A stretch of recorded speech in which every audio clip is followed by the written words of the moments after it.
And on our website, you can explore more of our programmes, from documentaries to science. Listen and download at any time by going to bbcworldservice.com.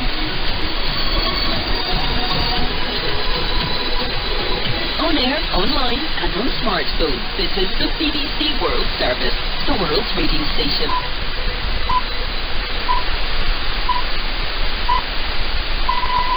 BBC World Service, this is Rizla Shah with the real story. One topic, 1 hour every week. And this week, Russia's invasion of Ukraine has taken lives and destroyed cities. Moscow shows no sign of backing down. Tough sanctions have been imposed, but Europe remains dependent on Russian supplies of oil and natural gas. Critics say by paying for energy, EU countries are helping Moscow to pay for the war. But what's the alternative? Burning more coal and keeping old nuclear reactors online? Natural gas was supposed to help the transition to cleaner renewables. Can that process be sped up? Are some countries better placed to cope, and will they be willing to help their European partners? As the price of gas and oil shoots up, consumers will struggle to pay bills. Will governments also struggle to support them? Will the war in Ukraine force Europe to make a break with Russian energy? That's the real story from the BBC after the news. BBC News with Susan Sunlight. Heavy bombardment has been reported in the Ukrainian town of Irpin, just northwest of Kiev, where Russian forces have been trying to break through. Anna Biren watched the evacuation of civilians. In the distance here, you can see the smoke is still rising. You get a sense of what people are fleeing from. There's a steady stream of people coming here now. They're carrying their bags and they're rushing for the buses to try and get out of here. They shelled all day and all night yesterday. They shelled the hospital, the university. They're shelling every day. People are crammed onto the buses now, and the idea is to get as many civilians as possible out of this area. Ukraine says Russia has violated ceasefires that were agreed to allow civilians to flee the besieged cities of Mariupol and Volnovakha. The deputy mayor of Mariupol told the BBC the Russians paused their bombardment for less than half an hour. He said evacuation buses have been attacked. Mariupol has been without heating and electricity for several days. Food and medicine are reported to be in short supply. The Israeli Prime Minister Naftali Bennett has met President Putin in Moscow to discuss the war in Ukraine. With more, here's Sebastian Usher. The urgency of Mr. Bennett's visit is underlined by the fact that the Israeli Prime Minister, who is an Orthodox Jew, broke Shabbat in order to fly to Moscow. Exceptions can only be made under Jewish law in situations in which life is threatened. His trip was also kept under wraps until he was already in the Kremlin, holding some 2.5 hours of talks with President Putin. The two men have met several times before and appeared to have a good relationship, while the Ukrainian President Vladimir Zelensky has, for his part, called on the Israeli Prime Minister to mediate in the current conflict. President Zelensky has addressed nearly 300 members of the US Congress by video link to ask for more help for Ukraine. David Williams has more details. In response to a request by Mr. Zelensky for Russian-made fighter jets, the Senate Majority Leader Chuck Schumer promised to help facilitate the transfer of such aircraft from Eastern Europe. Mr. Zelensky also underscored the need for additional military support and humanitarian aid, but two of his other requests have already been rejected by the US, namely a no-fly zone and a ban on the import of Russian oil. President Putin has compared the imposition of sanctions on Russia for its invasion of Ukraine to a declaration of war. He's also warned that any move to try to impose a no-fly zone over Ukraine would be considered like participation in the armed conflict. Speaking to a group of air stewardesses, Mr. Putin rejected suggestions he might introduce martial law in Russia. World News from the BBC. U.S. Secretary of State Antony Blinken has praised the Ukrainian Foreign Minister, Dmytro Kuleba, for his country's courage in the face of the Russian invasion. Mr. Kuleba asked for more support from NATO. Lamia Iqbal reports. Mr. Kuleba took the risk to cross from Ukraine to meet the Secretary, who earlier visited the refugee centre a few minutes away from the border. Poland has been on the front line of taking in people. His message was thank you for the support, but reiterated his desire and optimism for more military backing from NATO. Mr. Kuleba looked solemn, but said Ukraine will win this war and will be a greater country than the one Russia has destroyed. The Russian Foreign Minister, Sergei Lavrov, has said that Russia's national interests must be taken into account over any agreement to revise the 2015 Iran nuclear deal. Mr. Lavrov said that the US must provide written guarantees that Western sanctions over the conflict in Ukraine would not damage Moscow's cooperation with Tehran. A senior Iranian official has described the development as not constructive. The German sportswear giant Puma has joined a growing list of global firms halting their operations in Russia. Puma is echoing a move earlier by the Spanish fashion retailer Inditex, which holds the Zara brand. The American online payments company PayPal and South Korea's tech giant Samsung are also suspending their operations. In other news, Kenya has declared an outbreak of yellow fever after 3 people died from the disease in the northern county of Isiolo. The health ministry has sent a rapid response team to the area and will prioritise vaccination in Isiolo and neighbouring areas. China has set its lowest economic growth target for 3 decades after a slump in the property market, renewed outbreaks of COVID, and uncertainty over Russia's war in Ukraine. The Chinese premier said the government was aiming for GDP to increase by 5.5%. BBC News. This is The Real Story from the BBC. I'm Ripala Shah with your weekly deep dive into a story that's making news and changing lives. And this week, Russia's invasion of Ukraine has triggered Europe's worst conflict in decades.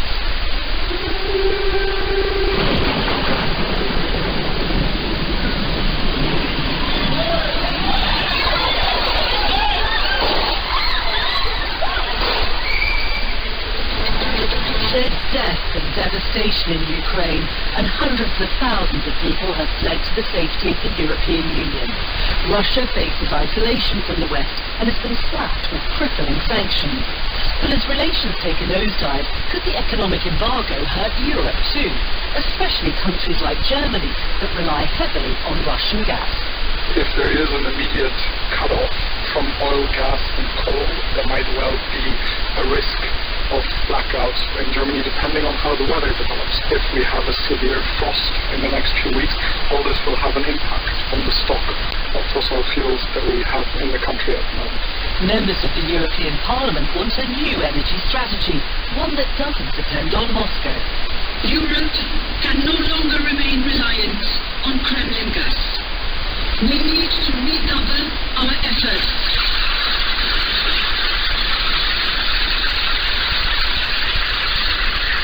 To diversify our energy systems towards a Europe that is no longer at the behest of autocrats, that will put our energy security on stronger footings.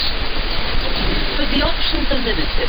Fossil fuel prices are high across the globe, and supply is limited. People have been bouncing on that Qatar can supply and replace the Russian gas. I've stated this officially before. I mean, Russia, I think, is 30-40% of the supply to Europe. There is no single country that can replace that kind of volume. So what's the way ahead for Europe? Energy independence is the key for the EU to become a respected geopolitical player. And that will never be achieved by putting gas and nuclear at the heart of our energy strategy. Only renewables and energy efficiency can give us a strategic autonomy we seek. It is not just for the climate, it is for our security. But installing renewables costs money, takes time, and requires large-scale structural changes. As economies recover from the pandemic, how much willingness is there for massive EU investment for a faster transition into a greener future? What's the future of Europe's energy security?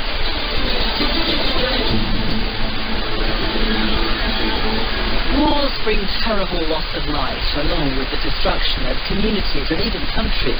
And as the horror unfolds, there are reappraisals. International relations shift. Some alliances harden, while others shatter. For European countries, the war in Ukraine has brought a remarkable unity of opposition to Russia's actions. And that's meant rethinking long-standing ties, and in particular it's meant a wake-up call when it comes to the continent's reliance on Russian gas in particular, and Russian energy in general. Let's meet our panel who will explain to us what that means both now and in the future. George Zachman is Senior Fellow at the Brussels-based think tank Bruegel, where he focuses on climate and energy policy. Welcome to The Real Story, George Zachman. Just give us a sense of how big an energy provider Russia is to Europe. Yeah, hi, Arturia. Well, Russia is one of the biggest energy exporters in the world, so it's really an energy superpower globally. And Russia is in Europe. It sits exactly at the doorstep of the European Union, so it has been quite natural that Russia has become the main supplier of energy to the European Union or to Europe as a whole. So in terms of natural gas, the pipeline system of Russia is essentially built up to deliver it to Europe and not to other places, and Europe consumes 40% of its natural gas from Russian origins. In terms of oil, about half of it comes from Russia in the European Union, and in terms of oil, we also have direct pipeline connections to Russia that are making sure that about 30% of our oil is delivered from Russia. A really clear description of how dependent Europe is on Russian fuel supplies, and geography playing its part too. Let's meet our next panellist. Amy Myers-Jaffe is a research professor and managing director of the Climate Policy Lab at Tufts University.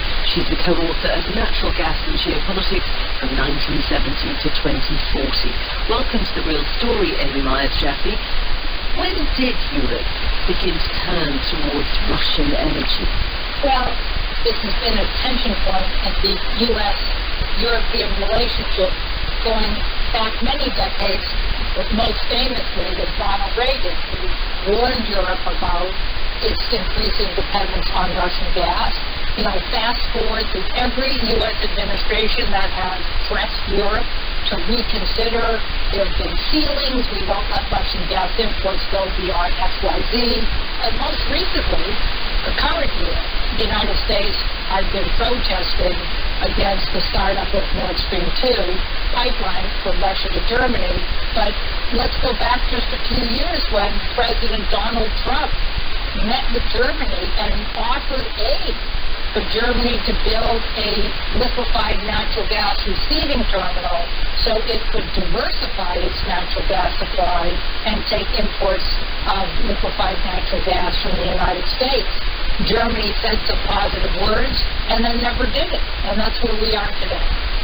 So a bit of a friction point between the US and EU states, and a tension that goes back a long way. That's really interesting. Let's meet our third panellist. Rachel Morrison is a Bloomberg News reporter covering energy and climate. Welcome to The Real Story, Rachel Morrison. Has this relationship always been smooth? And by that I mean the relationship between the EU and Russia. Well, even at the height of the Cold War, deliveries of gas from Russia through Ukraine were steady. But since the Soviet Union broke up, Russia and Ukraine have quarreled over the pipelines that go through Ukraine. So that has meant that Russia has found other routes, such as Nord Stream 1 and Nord Stream 2, which is potentially not going to go ahead as a result of this conflict. And in 2006, 2009, disputes with Ukraine led to cut-offs of Russian supplies through the country, and the second shutdown lasted almost 2 weeks in the dead of winter. Slovakia, some Balkan countries had to ration gas, shut factories, cut power supplies, and since then the most vulnerable countries have been trying to lay pipelines, connect up grids and build LNG terminals to try to reduce their reliance on Russia. So a bumpy relationship between Europe and Russia, one I think that goes back really as far back as the 1960s, and one which has also caused friction with the United States. But if we think of this as a moment of crisis, anyone who listens to the BBC World Service regularly would point out that we've been here before. There have been other global events that affected the price of oil and gas that were seen as moments of crisis. So what makes the current situation different? Well, let's just go back for a quick historical comparison. Let's head back to 1973. Probably the first energy crisis to shake the world was the Arab oil embargo on the United States and several European countries. In Britain, the price of petrol rose by 70%. Almost overnight, Britain's motorists face the prospect of spiralling prices and crippling shortages. The era of cheap petrol is over. Today, for £1, the petrol that goes into your tank is little more than 1.5 gallons. For people who've grown up after the Second World War, rising living standards have been a fact of life. One of the cornerstones of this affluent society had been cheap motoring for all. Now that has gone. The new masters of the universe were men like the super slick Saudi petroleum minister, Sheikh Yabani. The era of a very cheap source of energy is done, and this is a new era. Now, don't expect the producers to accept something much below than what the market forces will indicate for petrol. Doesn't this new massive increase in the price of oil mean a change in the world balance of power between the developing nations like you, the producers, and us, the developed industrialized nations? Yes, it will. That's a clip from a documentary by Dominic Sandwick and ending with Sheikh Yamani there, a big figure from the 1970s for those of us who remember those days. And I put myself amongst them. There was another major shock for the world in 1979 when there was a reduction in Iran's oil production, and that saw global supplies drop by about 5% and caused a sharp rise in prices. There were other price shocks too. Think about when the Iraqi President Saddam Hussein decided to invade neighbouring Kuwait in 1990. So not unique, but George, given the way that markets have been reacting following Russia's attack on Ukraine, where would you put this crisis? How big is it in Europe? We are still early days. So far, Russia continues to sell oil and gas to the European Union and to the rest of the world, and coal markets are also still functioning. We see the first market reactions and also the first reactions to the sanctions in terms that oil companies are not wanting to buy Russian oil and gas because they fear if they pay for it now they will not deliver. But the real crisis is yet to start. There are very different scenarios currently on the table, and there are really scenarios of all-out energy war in which essentially no more Russian oil, gas and coal is being procured by the Western nations.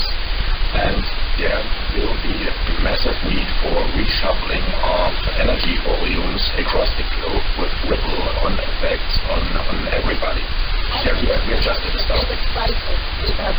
This is going to be much bigger than the 1970s, way bigger than 1990 when there was a lot of oil in inventory and a lot of spare capacity in OPEC to replace the barrels that were lost. This is going to be unprecedented. It's more serious than it's been in the past because this is the first time that the energy producer in question was a nuclear power.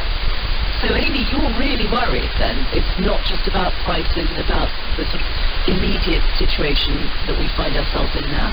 No, this is not a crisis that involves economics.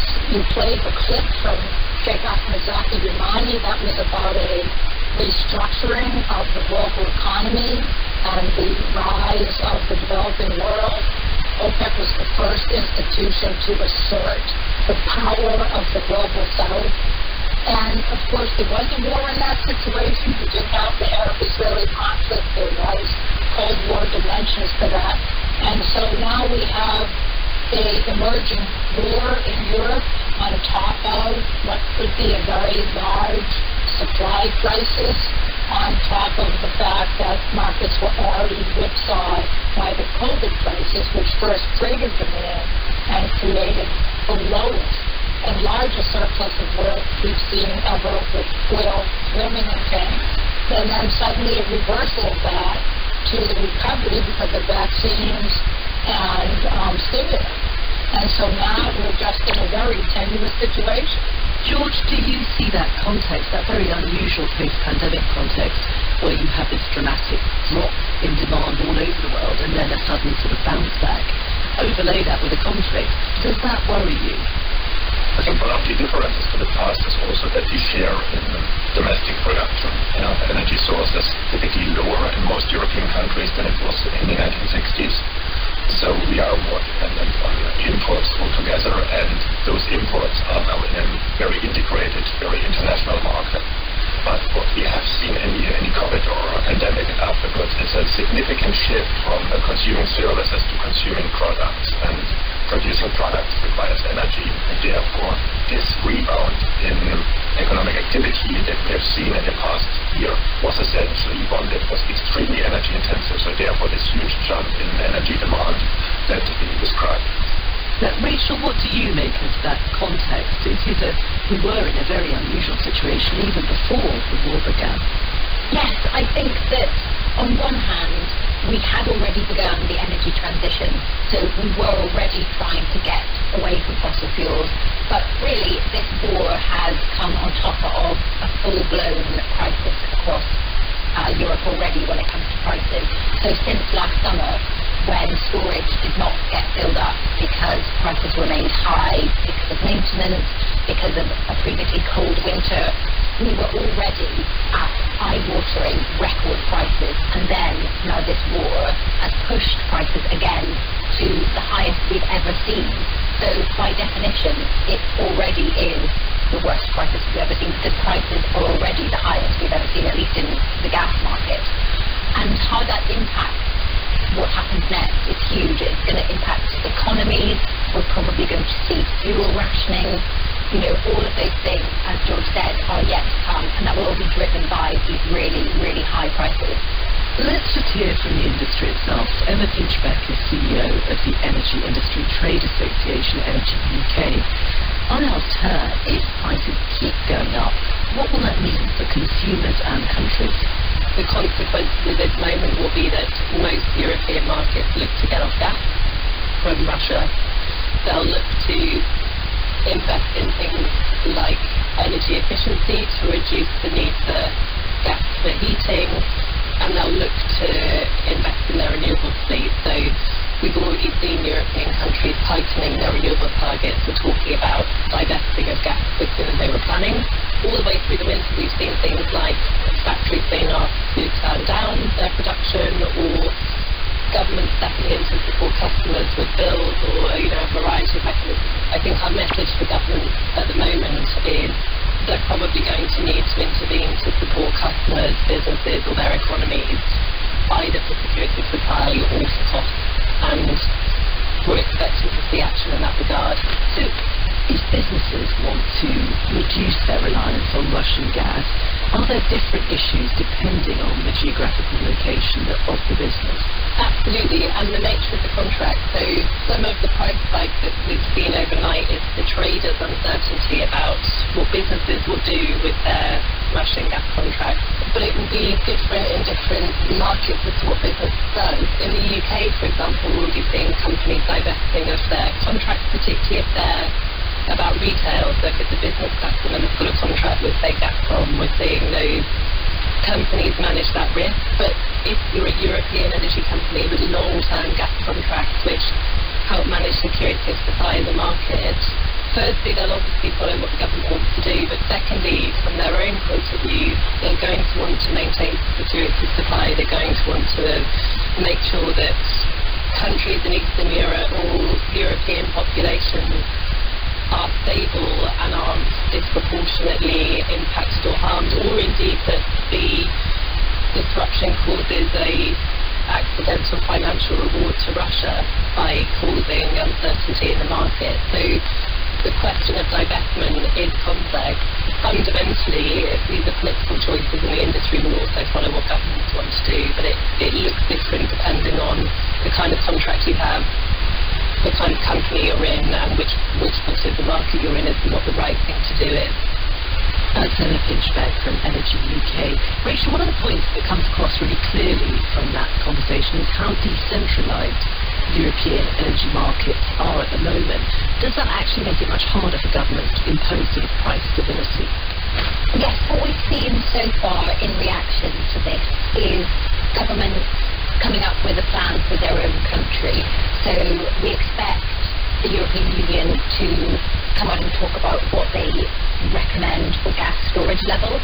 But in terms of planning for Russian supplies to potentially be cut off, we've seen Italy, Germany talk about using coal, bringing back older coal stations, keeping coal stations that were supposed to close online for a bit longer, and it could even potentially delay Germany's nuclear phase-out, which is planned for the end of this year.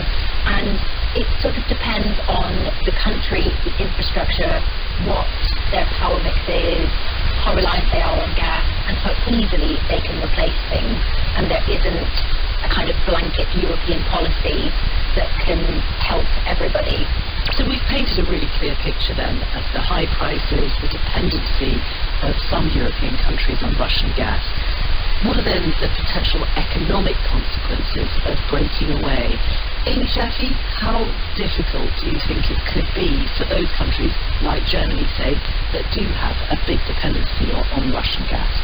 I just think it's a matter of will. I mean, we have resources, domestic resources that could be tapped, whether that's renewable resources or, I mean, quite honestly, there are natural gas reserves in Europe that Europeans have decided not to exploit because of concerns about environmental impacts. And they were happy to have the environmental impacts happen in other countries and import the gas from those countries. But we may be facing a time where, for a period of time, it makes sense to drill for natural gas inside Europe. George, do you think that that's a price that European voters would be willing to pay? We might, in any case, be forced to pay a certain price for this crisis. My feeling is that we really have to distinguish a short and a medium-term view, because in the medium term, Europe had a plan, and Europe's plan was to rely almost entirely on renewables in order to achieve its climate targets and potentially import, hopefully, hydrogen produced from renewables abroad. So this plan now has to be speeded up massively in order to make a significant contribution to resolving this crisis, because 2045 is not a year that is currently important. What is important is 2022, 2023, and maybe 2024. So we are having to compress timelines on the build-out of renewables drastically. We have to compress timelines on reducing energy consumption massively. And as Rachel said, we have to see whether we can bridge certain gaps with technologies we don't like existing coal-fired power plants, liquid-fired power plants, nuclear plants, and importing drastically more liquefied natural gas from the global market, with all the negative consequences. Rachel, just one other sort of quite dramatic thought, and there's no evidence that this is about to happen as yet, but what if Russia simply switches off the taps? That is the big fear that governments and indeed markets are sort of starting to plan for. I think if that does happen, I've heard traders say all bets are off.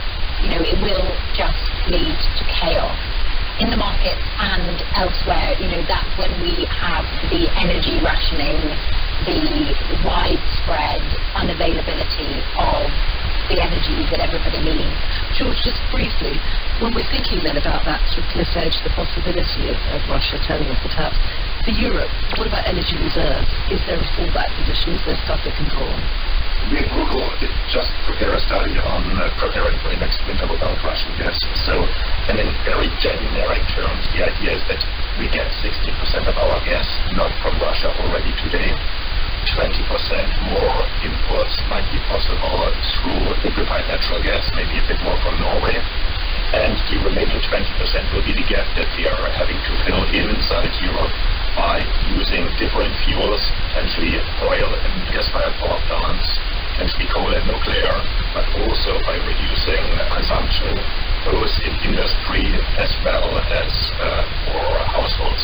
I dispute the comment that came in earlier that there will be blackouts in Europe. I don't think that will be the case, and I also think we will not cripple our industry altogether.